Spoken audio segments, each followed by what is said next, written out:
Welcome to Vegas Hockey Hub here in the sports entertainment capital of the world, Las Vegas, Nevada, on prconnectionradio.com, the voice of new media. I'm your host, Ian Rachiele. On this show, we talk a lot about the Vegas Golden Knights, and, focusing on right now is fantastic. I get that. Focusing on the current day with the Vegas Golden Knights, a very successful franchise, I might add. But on tonight's episode of Vegas Hockey Hub, I want to take a look back. We are going to take a look back at every first round pick the Vegas Golden Knights have had in their franchise history. So, dating back to 2017 and all the way until 2022, we will be talking about every first round pick, all seven that have been taken in Vegas Golden Knights history. So, it's going to be a lot of fun to talk about, but let's get into it. Let's focus on who we have right here, and that is, of course, the first draft class in Vegas Golden Knights history, 2017. So to the left is Eric Brandstrom. He was taken 15th overall. In the center is Cody Glass, who was taken 6th overall. And you had Nick Suzuki on the right, who was taken 13th overall.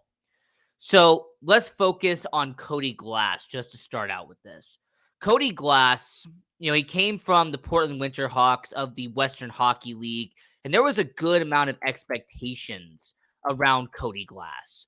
When Cody Glass was drafted by Vegas, there was this idea that he could potentially, a few years down the road, become a center of the future for the Vegas Golden Knights. That he was taken that high up because of the fact that he was supposed to be this good up-and-coming guy that would lead Vegas into the future. That was the idea. Well, people also initially, he was an A-plus prospect. If they did the grading system, he was an A-level prospect. He was also praised for his playmaking, his hockey sense, and his hand-eye coordination. That was something that he was very praised for. I also want to briefly mention that Cody Glass, he played for the Winnipeg Thrashers. He was with the Portland Winterhawks. He was even on Team Manitoba for the Canadian Winter Games. So this was a situation where you had Cody Glass, who had done a lot of good heading up into that point. He was He was a quick skater. He was a mobile playmaker. He was somebody that could be a really good player at the NHL level someday. And his stats in Portland kind of back that up. He spent 4 years with the Portland Winterhawks. And during that time period, he went from only having 10 goals and 27 points in 2015 to having 37 goals and 102 points in 2018. So that's really just a dilemma there, is that Cody Glass went from year one, playing 65 games, 27 points. Year two, 69 games, 94 points. Third year was the 102 I mentioned. And then in year four, when he actually got a little bit of time in the AHL, he only played 38 games, but had 15 goals that year with Portland. I also want to mention that he got injured during the time with the Portland Winterhawks. As a matter of fact, late in the 2018-2019 era, he actually suffered an injury, and he was actually out for a decent amount of time because of him suffering an injury around that era. So his junior career did pretty well, him going 6th overall, but how did he do once he got to the AHL? How did he do once he got to the NHL? Well, in the AHL, he only played 6 games in 2018-2019, but had 5 points. So he registered nearly a point per game. They go to the Calder Cup playoffs that year in 2018-2019, and in all 22 games, he had 7 goals, 15 points in 22 games. Now, 2019 and 2020, I'm not going to really count because he only played 2 games that year for Chicago, but had 2 points. Whereas in 2020, 2021, he had 14 games played, 4 goals, 10 points. So it really felt like in the AHL, he showed the talent that was reason why he was taken 6th overall. Even when he played a full AHL season in 2021, 2022, 66 games, 62 points in the AHL in 2021, 2022. So I'm mentioning all the positives about Cody Glass. I have mentioned that he is a mobile playmaker. I mentioned his quick skating, his hockey sense, his hand-eye coordination. Look, Cody Glass, there was some good positives about him, and his AHL stats look good on the surface. But it's his NHL stats that where it starts to differ. His performance in the NHL has really left a lot to be desired. And obviously, his career is not over. He's not even 24 years old yet. But his stats in the NHL, it goes as followed. So he played 39 games in 2019 2020, his first season playing in the NHL for the Vegas Golden Knights. Only 5 goals, 12 points in, once again, 39 games. Not great for a rookie year. Not terrible, but it wasn't great. It wasn't anything that would stand out to you as a year one for a 20-year-old. But you know what? Year two, 21 years old, he should do a lot better. Well, unfortunately, he didn't. In year two, he played 27 games, only 4 goals, and 10 points as a 21-year-old for the Vegas Golden Knights. This actually just so happened to have been the last year he was with the Vegas Golden Knights, because after that season, after only having 22 points as a Vegas Golden Knight, they trade him to the Nashville Predators in a three-way deal. Cody Glass goes to the Nashville Predators, Ryan Ellis goes to the Philadelphia Flyers, and Nolan Patrick comes to the Vegas Golden Knights. So the Vegas Golden Knights swapped second overall and sixth overall picks in that deal. So how has Cody Glass done in Nashville? Has he done a little bit better than he did in Vegas? Well, statistically, he hasn't done that great either. So in 49 games as a Nashville Predator, 7 goals, 20 points, and he has a +6. So when you look at it from a perspective, he played 66 games for the Vegas Golden Knights, 22 points. He played 49 games for the Nashville Predators, 20 points. So Cody Glass is kind of hard to grade because, once again, in the AHL, he has done exceptionally well. In minor league hockey, he has done a good amount of opportunities there. Like I mentioned, he had a 66 game performance in the AHL. I mean, this was a guy that did pretty well in the Milwaukee Admirals in 2021, 2022. And you can't deny that he didn't have talent. He went 6th overall for a reason. But it's just very disappointing that Cody Glass, 6 years into his career as a professional hockey player, he just hasn't lived up to any of the hype. He hasn't lived up to anything that people thought he was going to be as a 6th overall pick. Now, this is me speaking now. I really hope that Cody Glass eventually does recover. He is on the top 6 in Nashville at times. He's been mainly on the bottom 6 in Vegas. Even when he was in a couple of games in Nashville last season, he was on the bottom line. So if Cody Glass eventually develops and becomes a middle 6 forward, I think that would be the best case scenario. But no, I don't think Cody Glass will ever become a top line center that a 6th overall pick was projected to be. But a middle 6 forward would be a best case scenario. Most likely, he's going to be a bottom 6 forward in Nashville and any other teams he plays in with his career. And hopefully, he does have a good long career in the NHL, because I did like Cody Glass. I thought that he would be a good player. I just hope that eventually he does turn it around, because I saw the talent that he had in Portland, and I just hope that one day it can turn itself around. But Cody Glass, just to recap real quick, his statistics in the NHL 5 years in: 115 games played, 16 goals, 42 points, a +5, and 26 penalty minutes. He has had no awards, no accolades, and he is currently on the bottom 6 for the Nashville Predators. So that was Cody Glass, okay? And I'm going to show you some pictures real quick. That was Cody Glass playing for the Chicago Wolves during the 2 years he was there. That was him playing for the Vegas Golden Knights, going up against the Philadelphia Flyers, the team that he was part of the three-way trade with. And now you see him with the Nashville Predators, where he is now. So that was Cody Glass. Well, the next player the Vegas Golden Knights took in that 2017 class is unforgivable. This is a guy who should have been a great player here in Vegas. This is a guy that could be a top-line center today on the Vegas Golden Knights if everything had gone accordingly.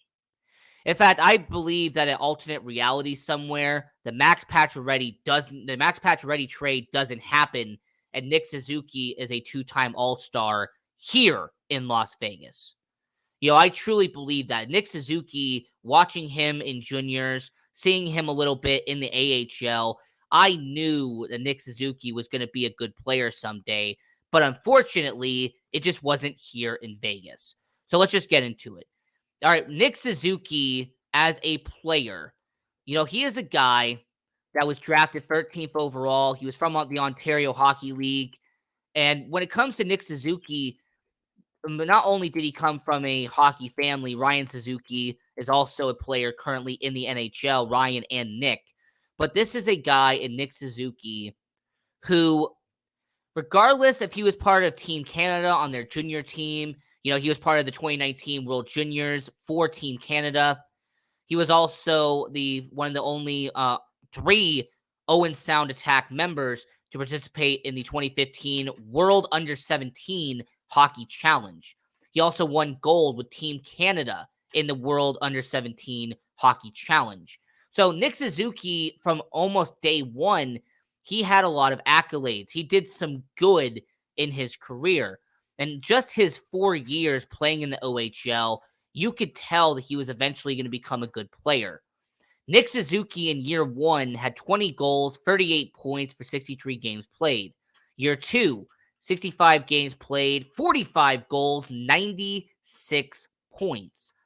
Year 3, the year he got drafted by Vegas, 64 games, 42 goals, 100 assists. And year 4, his final year in juniors, 59 games played, 34 goals, and he had 94 points. So Nick Suzuki throughout his junior career was phenomenal. And he played a little bit for the Chicago Wolves. He played in the 2018 Calder Cup playoffs for the Chicago Wolves. But what happened once in that 2019 offseason is something that the Vegas Golden Knights are always going to be looked at and mocked for. So on September 18th, 2018, the Vegas Golden Knights trade Nick Suzuki, Thomas Tatar, and a second-round pick, which I think became Joseph Foligno, to the Montreal Canadiens in exchange for Max Pacioretty. This is a trade that back then looked interesting, but in hindsight now, 5 years later, has looked terrible for the Vegas Golden Knights. This is a trade that 5 years later should have never happened. Max Pacioretty not only is no longer a Vegas Golden Knight, but 4 years after this trade, they trade Max Pacioretty for future considerations, aka nothing. They traded Max Pacioretty to the Carolina Hurricanes for nothing. Meanwhile, they traded Nick Suzuki and Thomas Tatar for Max Pacioretty. So Max Pacioretty no longer here. Nick Suzuki in Montreal. So how has he done in his 4 seasons playing for Montreal? How has Nick Suzuki performed as a member of the Montreal Canadiens? Well, I'm glad you asked. So in 4 seasons in Montreal, Nick Suzuki not only is a 2-time All-Star, I kind of gave that away when I was briefly mentioning him earlier, but Nick Suzuki has not only become the captain of the Montreal Canadiens, but he has also been phenomenal in Montreal. In 263 games played as a Montreal Canadian, 66 goals, 185 points, and has received Calder votes. He has received Lady Bing votes, and he was on the all rookie team the first year he was in Montreal. So year one, he had 13 goals, 41 points in 71 games. Year two, in 56 games, had 15 goals, 41 points, and helped the Montreal Canadiens beat the Vegas Golden Knights in the Western Conference Finals to get to the Stanley Cup Finals. So Nick Suzuki in his first 2 years had 82 points, a Stanley Cup final appearance, and beat the Vegas Golden Knights in the playoffs to get there. I also want to mention that in the playoffs that year that the Montreal Canadiens got there, Nick Suzuki had 7 goals and 16 points in that playoff run that they got to the Stanley Cup final. So Nick Suzuki already has 11 playoff goals in his career, and he is not even 24 years old. So year three, that he finally becomes an all-star, got to his first all-star game here in Las Vegas. That was ironic too. In 82 games, had 21 goals, 61 points, and played all 82 games. And in year four, he has played every game this season and has had 17 goals, 20 and 25 assists for 42 points and his second All-Star game appearance. So Nick Suzuki has been consistent. He played all 71 games in 2019-2020. He played all 56 games in 2020-2021. He played all 82 games in 2021-2022. So I just find it incredible that the fact that Nick Suzuki has not only been consistent, not only been reliable, but this is a Nick Suzuki that has been able to show the NHL that not only 24 years old, I am the future of the Montreal Canadiens. Him and Cole Caulfield, those are the future of the Montreal Canadiens. So, as I'm talking about Nick Suzuki here on Vegas Hockey Hub, looking back at every first round pick that the Vegas Golden Knights have had in franchise history, this will be the pick here that it doesn't matter if it's next year, 5 years, 10 years from now. This will be the worst trade in Vegas Golden Knights history. Hands down, it will be regarded as the worst trade in franchise history because the Golden Knights recruited, scouted, and developed Nick Suzuki, and then they got rid of him after 1 year and not even having him play for the Vegas Golden Knights. So, that was Nick Suzuki during a preseason game for the Vegas Golden Knights, the only time he ever suited up in a jersey for the Vegas Golden Knights. And sure enough, like I said, he is the captain of the Montreal Canadiens.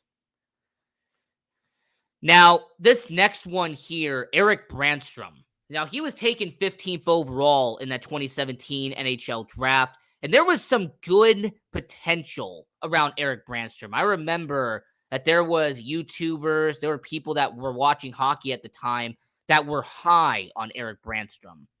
They believed that Erik Brannstrom could eventually become a solid NHLer. Now, I remember the only negative towards him was at his height. He was like 5'10", 180 pounds. There was some, people were wondering if he would be able to blend into the NHL because of his size and his height. Well, how did he do in the Vegas Golden Knights system? How did he perform with Vegas? Well, funny enough, he actually never played a single game in the NHL for the Vegas Golden Knights. The Erik Brannstrom era only lasted 41 AHL games with the Vegas Golden Knights. The Chicago Wolves, he played 41 games, 7 goals, 28 points, and 36 penalty minutes. Why? Because he got traded during the 2019 NHL trade deadline. During the trade deadline, he was traded for Mark Stone. So him, Oscar Lindbergh, and a second-round pick was dealt to the Ottawa Senators in exchange for superstar Mark Stone. Now, I will give credit to Eric Brandstrom. He was a AHL All-Star. He was part of the 2019 AHL All-Star game, but unfortunately, Eric Brandstrom has kind of been in limbo throughout his 6 seasons playing professional hockey. Eric Brandstrom has not been, in the NHL long term enough to really gain some traction throughout his career. He has been sent up and sent down between Belleville and Ottawa consistently. So just looking at his NHL career, all right, just focusing on what he has done as a NHLer, Eric Brandstrom, there's been flashes of potential. There have been flashes of him becoming a good player, but once again, he has not played enough games consistently to be in the NHL. I think the most he has played is around 55 games in a single season. He has not played a full 82. He hasn't played 70, 75. No, the most that he has been in the lineup was around 55 games. So Eric Brandstrom, in his 5-year career in the NHL, playing for the Ottawa Senators, 164 games, 3 goals, 37 points, and a negative 25 with the Ottawa Senators. Now, I'm not going to poke fun at his plus minus. Look, he's playing for the Ottawa Senators. It would be very hard for you to have a positive plus minus while playing in Ottawa. But what I want to focus on is that when it comes to Eric Brandstrom, he has not been really consistent, like I said. I mean, even when he's in the AHL, he really hasn't put up great numbers either. So in 2018, 2019, 4 points in 9 games for the Belleville Senators. 2019, 2020, 27 games, 23 points. And in 2021, he had 5 points in 4 games. And then this past season, 9 games, 3 points. So I think really the biggest issue that Eric Brandstrom has had, it's not the talent. The biggest problem that Eric Brandstrom has had is just that he has not been able to have consistent ice time in the NHL. With him going back and forth at 24 years old between the AHL and the NHL, I just believe that Eric Brandstrom is not going to be able to develop at a certain way because he is not in the lineup every single night. I also want to point out that Eric Brandstrom currently with the Ottawa Senators, and I have to give props to Cap Friendly for this. Man, if I didn't have Cap Friendly, I don't know what I would do. But, Cap Friendly, when you look at the depth chart for the Ottawa Senators, Eric Brandstrom has consistently been floating between the second line and the third line throughout his career. Regardless if it's Jacob Larson, Travis Hamonic, it doesn't matter if it's Nick Holden, the former Golden Knight turned Ottawa Senator, Jake Sanderson, the young fifth overall pick they drafted a few years after Brandstrom.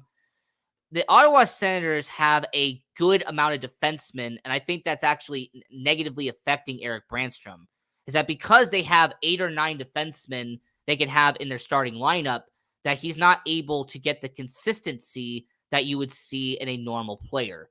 So when you talk about Eric Brandstrom, it's unfortunate, but him getting traded for Mark Stone, in hindsight, might actually be the second best trade in Vegas Golden Knights history. The first one is Chandler Stevenson, traded for a 5th-round pick with the Vegas Golden Knights. That's the best trade in Golden Knights history. Chandler Stevenson being traded for a mid-level draft pick with the Washington Capitals. But the second one would definitely be Eric Brandstrom, Oscar Lindbergh, and a 2nd-round pick traded to the Ottawa Senators for Mark Stone. So, you know what? I hope eventually Eric Brandstrom can turn it around. I hope everyone here, nothing but success. But so far, he has just been in limbo, going back and forth between the AHL and the NHL. So that focused on the 2017 draft. And yes, I'm showing you the photos now. That was him in the preseason with the Vegas Golden Knights, playing for Belleville in the AHL, and now playing in the NHL for the Ottawa Senators. But, when we're talking about that, how about we mention a guy like this? Peyton Krebs was the next first-round pick, and that was in 2019. Now, Peyton Krebs got traded in the Jack Eichel trade. Alex Tuch, Peyton Krebs, and a first-round pick was dealt to the Buffalo Sabres for Jack Eichel.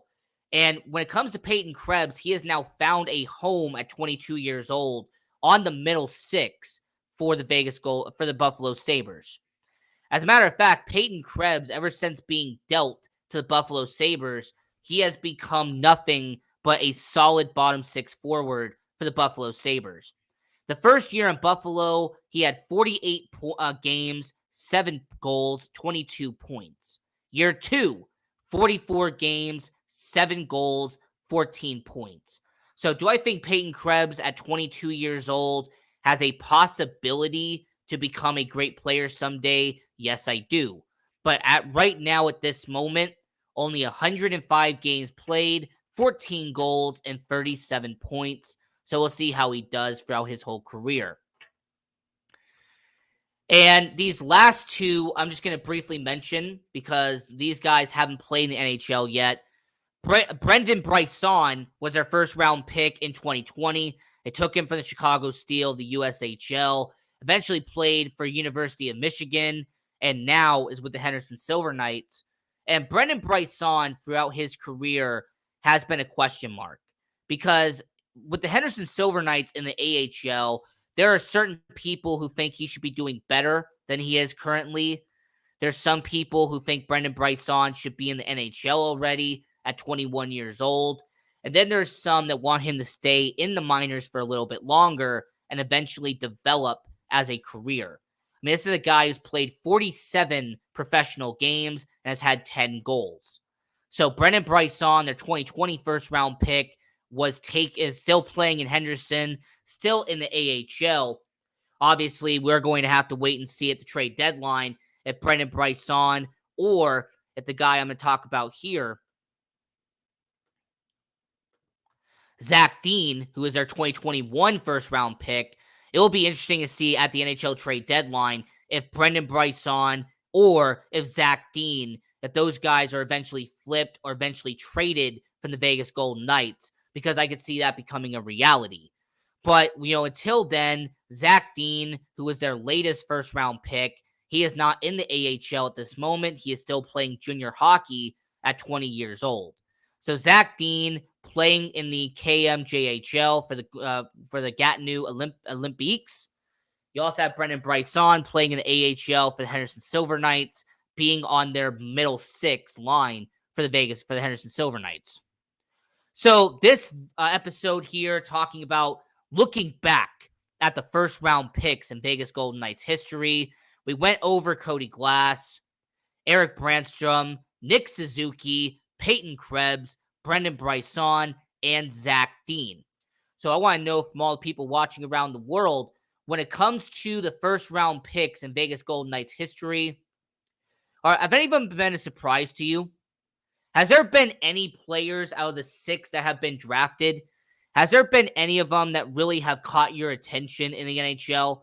Because Cody Glass doing what he's doing in Nashville now, I wish him the best.